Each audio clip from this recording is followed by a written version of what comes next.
Namaste, Jai Bharat. We don't know what's really happening in the world. For sure, so many things happening.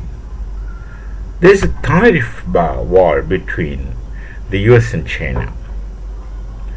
And that tariff war is going at the level of insanity.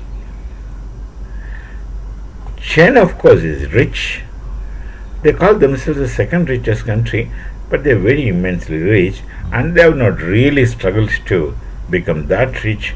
Their richness is a side product of the corporate activities of making things in China for cheap labor.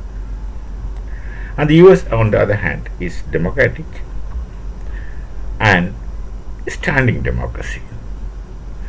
Now, the situation of rule in China and US is different in the sense that the Chinese premier Xi Jinping is on his chair for lifetime.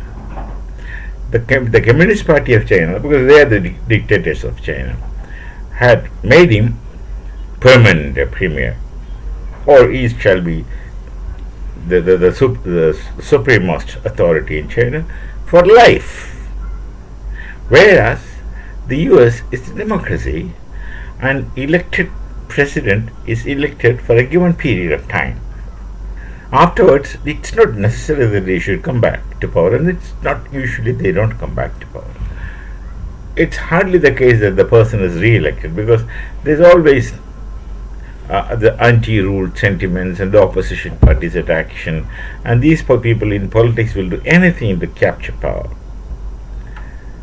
Now, what happens in China is that the Xi Jinping administration, the Chinese authority, gives all facilities to the citizens of China, unimaginable welfare to the citizens of China, except one thing.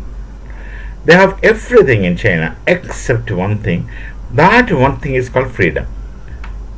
Now, human beings would cast away everything for this one thing, which is called freedom. Even if you are kept in a golden cage, the cage still remains a cage, and there shall be no difference between an iron cage and a golden cage. Your cage is made out of gold. It's not going to help you. You don't have freedom is you don't have freedom. That is the situation in China. But so long as they are under freedom, they are under authoritarian rule, so long as the people are coerced to a point beyond their suffering, Xi Jinping and the Communist Party will continue, and there is no redemption in sight for China. There is no possibility of a democracy in near future. So this person continues. He can afford to be adamant. And this US is the biggest economy in the world. And I'm sure that if they go for a war with China, China is bound to lose. US cannot be defeated that easily. Because Chinese say the communist economic structure is synthetic. Synthetic means built up, and which also needs a continuous efforts to maintain its strength. See the situation between the Soviet Union of the past and any other nation. The unity of Soviet Union is synthetic. It's forced by the powers and the forces of communism to remain together. The moment that power of communism is gone, Soviet Union falls apart. This is a kind of situation in China also. Their communist society, with the rigidity of communism, they develop and grow. And the moment for some reason that rigidity vanishes, they just collapse like anything. They just collapse like a card of castles. Absolutely not. There's no doubt about it. But on the other hand, democracies like Bharat and US, etc., they gradually build up block by block, and each one is sure of itself, and you just can't shake it overnight. All authoritarian regime, all dictatorial regime can collapse overnight. Not so with any democracy, because they have a structure, a formidable structure, a connected structure, related to one another, and they coexist. This shall be a general rule for all societies in the world. So, China, when it continues to compete with the US on this tariff war, it's almost like a third European war. Previously, the first European war and second European wars, though they kept calling it as world wars. That's the narrow vision that Europe is world. That's why they started calling it as world war. That's a narrow vision. Europe is not the world, but they call themselves as the world. And others are not considered. That shows how parochial and how narrow their thoughts and philosophical system is. And China and US and this kind of competition is going to be another global war. Literally, it could be a world war, but it's not the war with weapons. It's the war with the devastation and destruction of infrastructure of economic existence of human being.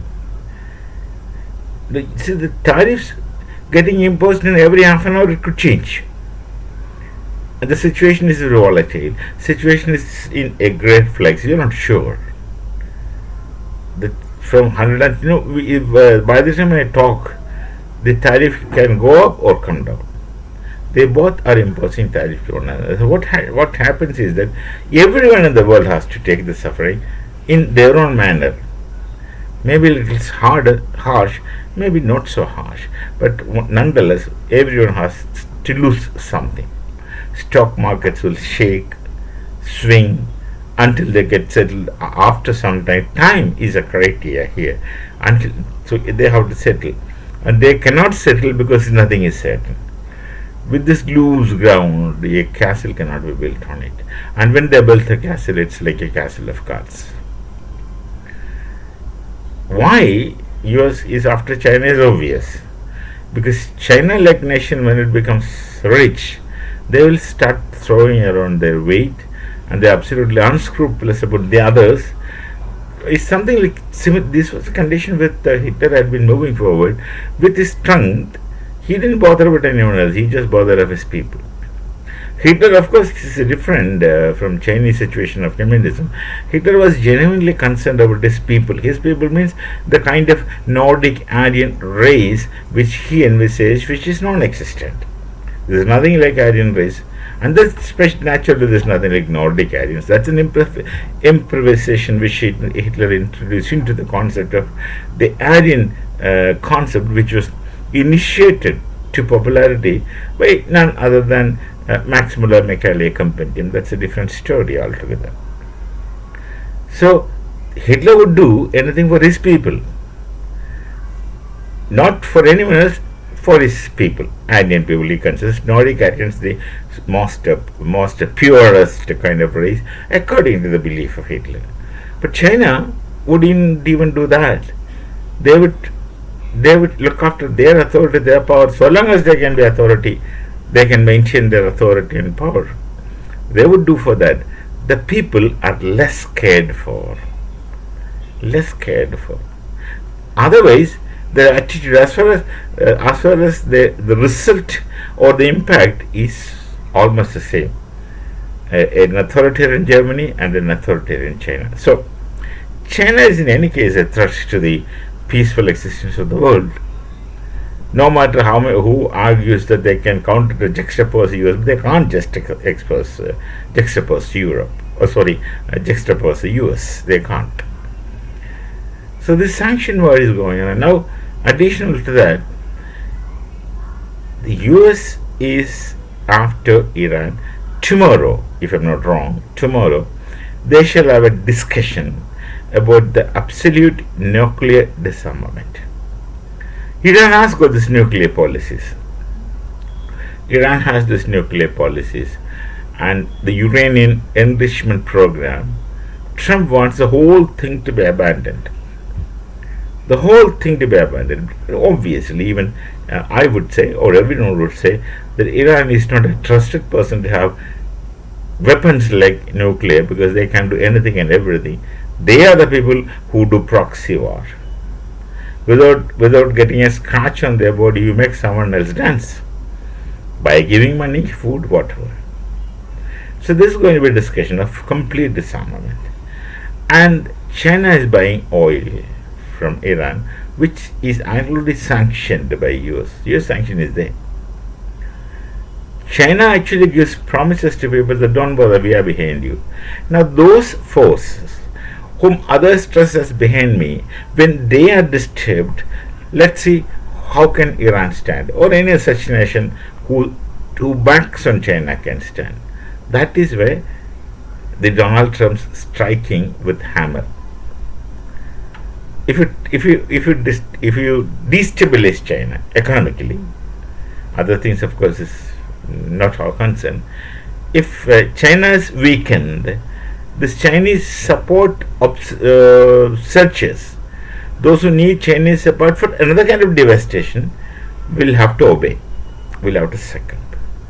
And Iran is standing still, though doesn't boast like China, but they act like China. They do proxy wars, they support terrorist groups, and they keep quiet.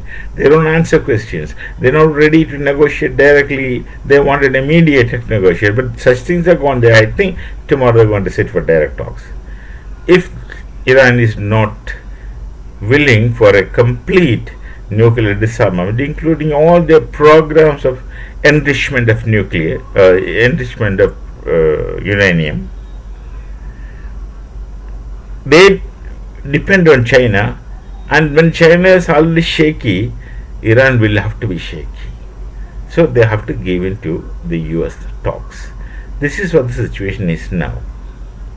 Whatever may be the case, the world is in a big turmoil. Assume or act as though there is a war going on. Fortunately, the war is not with missiles and bullets. It's a war of economic strength, sanctions, counter sanctions, tariffs, counter tariffs, goes on. But it remains a fact that everyone is affected. And we really do not know what's going to be next. That's the situation. We really do not know what's going to be next. You have to face it and take it as it comes. We'll meet again with some other thoughts. We don't know what's tomorrow, but we meet with some other thoughts. Till then, Namaste. Jai Bharat, Jai Shri Ram.